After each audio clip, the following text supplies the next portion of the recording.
күндеріңізде бүгін өте қызықты видео болмақ. Сол үшін лайктарыңызды аямауды сұраймын. Ал енді бастайық. Бірінші факт Криштің есіміне байланысты болады. Барлығыңыз білетіндей, Роналду Криштианудың тегі емес, екінші есімі.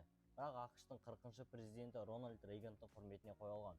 Криштианудың әкесі политик ретінде Роберт Тайт орнатқан. Бұл суретте көбіміз көрген болармыз. Бұл зигзаг үшін ол адамдардың күлкісіне қалған.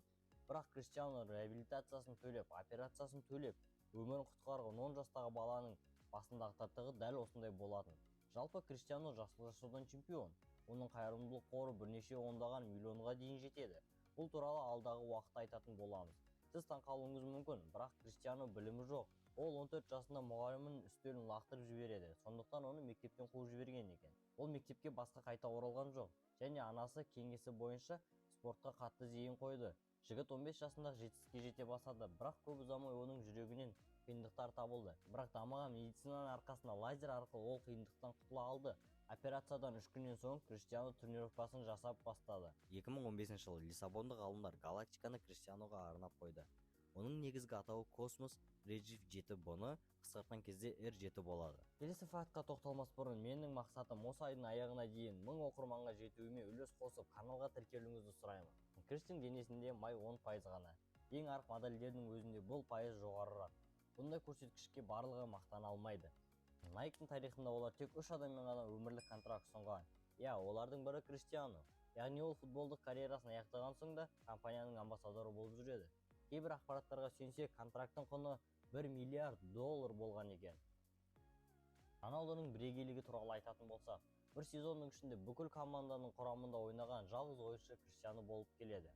U16, U18, U21 резервті және де негізгі. 2003 жылы Ювентус Криштің ауысуы жайлы сөйлесіп қойған еді. Алайда соңғы уақытта бас тартып, бірнеше аптадан соң Манчестер Юнайтедқа ауысты. 2011 жылы Роналдоның қатысуымен Rock Life компаниясы ұсынған Hand Up есімді алғашқы мобильді ойыны жарыққа шықты. 2011 жылы Криш ең алғашқы алтын бутсын алды, ал 2012 жылы оны €1,5 миллион сатып жіберді. Барлық ақшасын футболист балаларға арналған мектепке берді. Секіру кезінде Криш 5G-ға дейін жүктеме жасайды. Соның арқасында ол орнынан тұрып жерден 44 см, ал жүгіргенде 78 см секіре алады. Сіз таңқаласыз, бірақ бұл профессионалды баскетболшылардан 7 см жоғары. Бір күні Реал мен Дортмундтың матчында Роналду допты қатты тепкені сонша трибунада отырған баланың қолы 2 жерден сындырады. Ол баланың айтуы бойынша қолын тек ағаштан құлап қана сындырған екен. Енді бала бәріне қолын Криштиану Роналду сындырған мақтанышпен айтып жүре алады. Әрине, Роналду кешірім сұрап, қолы қойылған жейдені сыйға тартты. Кішкентай кезінде оны жылауық бала деп атаған, себебі оның жақсы көретін командасы жеңілген кезде көңіл күйі қатты түскен. Оның жақсы көретін командасы португалиялық Бенфика еді. Инстаграмның өзінің аккаунтынан кейінгі ең бірінші орында Роналдоның инстаграмы тұр. Оның 580 миллион жазылушысы бар. Ал одан кейін Лионель Месси, оның жазылушы саны 459 миллион. Спорт академиясында Криш тренировканы жақсы көрген соншалық жатақханадан жаттығу жасау үшін қашып кеткен. Криш ойынға арналған автоматтарды өте жақсы көрген. Күнді тренировкадан соң ойын клубына аттанатын. Анасы Долорес бір айға беретін ақшаны қалай тез құртып қоятынын қатты таңқалды. Бір күні Криштің кураторына бұл сұрақ шешуді өтінеді. Ол клубтың күзетімен сөйлесіп, Кришті басқа ол клубқа кіргізбей қойды. Спортинг академиясы акценттің кесірінен оның үстінен барлығы күлетін. Соның арқасында мұғаліммен де сөзге келіп қалды.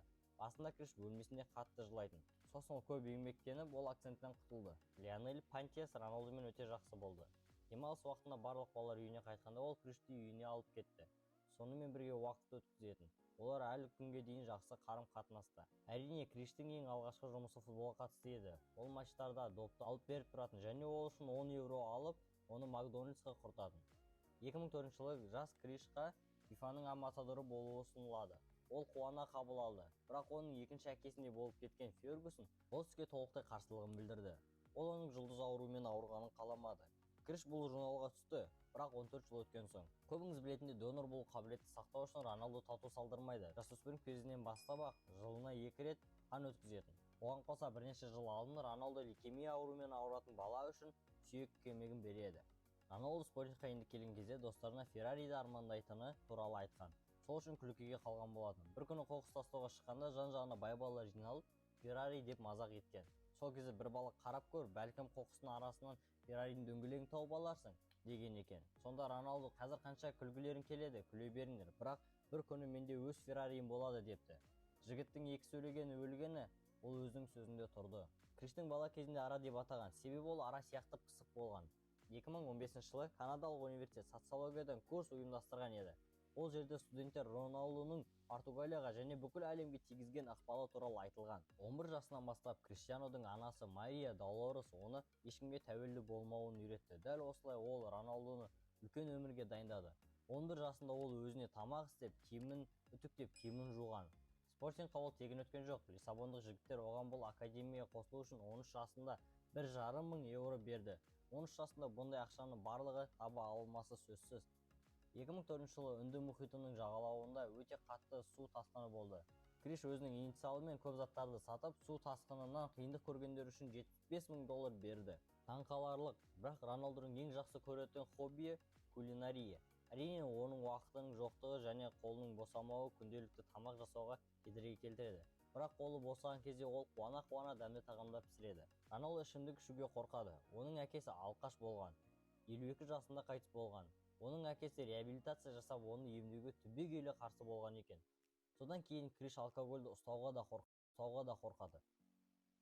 11 жасында ол тәуелсіз болды. Бірақ оған дейін анасының айтуы бойынша Криш душ қабылдамау үшін жуынатын бөлменің терезесінен қашып жүрген екен. Криш футбол тарихындағы Чемпиондар лигасында 100 гол салған жалғыз ойыншы. Қазір оның шотында 140 топ бар.